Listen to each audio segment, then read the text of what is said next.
प्रिय विद्यार्थियों नमस्कार।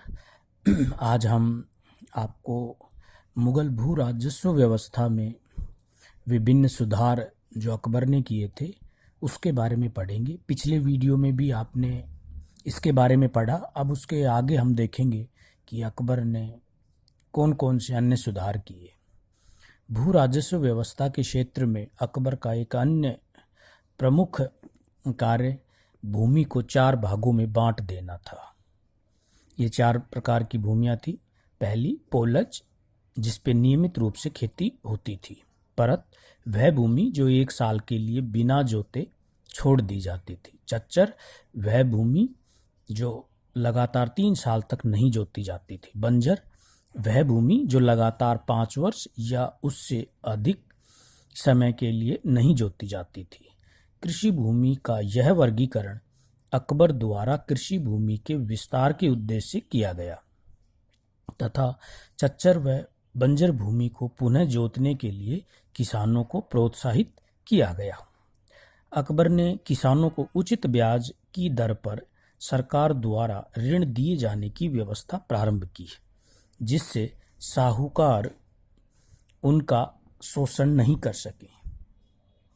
जहाँ तक भूमि कर की दर का प्रश्न है, अकबर ने भूमि कर की दर कुल उपज का 1/3 निर्धारित किया तथा भूमि कर नगद चुकाए जाना अनिवार्य कर दिया। भूमि कर के अलावा अबुल फजल दहाशेरी नामक कर का भी उल्लेख करता है, जो अकबर के समय किसानों से लिया जाता था। यह प्रति बीघा 10 सेर निर्धारित था। अकबर द्वारा उपयुक्त जो भू राजस्व प्रणाली लागू की गई, उसमें किसानों के हितों का पूरा ध्यान रखा गया। उसमें एकमात्र दोष यही था कि उपज का 1/3 जो भूमि कर के रूप में लिया जाता था, वह बहुत कम नहीं था। अकबर द्वारा प्रारंभ उपयुक्त भू राजस्व व्यवस्था उसके उत्तराधिकारियों के समय भी चलती रही, किंतु उसके उत्तराधिकारियों के समय में इसमें कुछ परिवर्तन भी किए गए। जैसे शाहजहाँ के समय भू राजस्व व्यवस्था में 3 नई बातों का समावेश किया गया। उसने भूमि कर की दर उपज का 1/3 भाग से बढ़ाकर 50% कर दिया। अब किसानों को अपनी समस्त भूमि पर, चाहे वे उसे जोतें या न जोतें, भूमि कर देने पर मजबूर किया गया। शाहजहाँ के समय इजारा प्रथा यानी कि ठेका प्रथा प्रारंभ की गई, जो बाद में किसानों के शोषण का बहुत बड़ा कारण बना। औरंगजेब के समय भू राजस्व व्यवस्था में क्या परिवर्तन हुए, इसकी विस्तृत जानकारी हमें गुजरात के दीवान मोहम्मद हाशिम से हमें प्राप्त होती है। औरंगजेब के समय में भूमि कर की दर कुल उपज का 50% ही जारी रहा।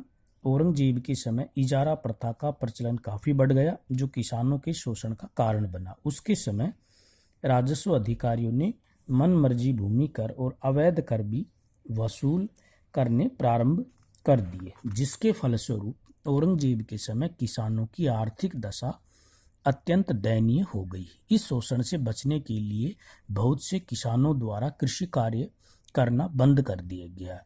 खेत जोतने के लिए पर्याप्त संख्या में किसान भी उपलब्ध नहीं होते थे। इस प्रकार औरंगजेब के समय मुगल साम्राज्य में कृषि संकट पैदा हो गया। किसानों की दयनीय दशा का वर्णन तारीख़ मामूरी के लेखक मामूरी खां द्वारा किया गया है।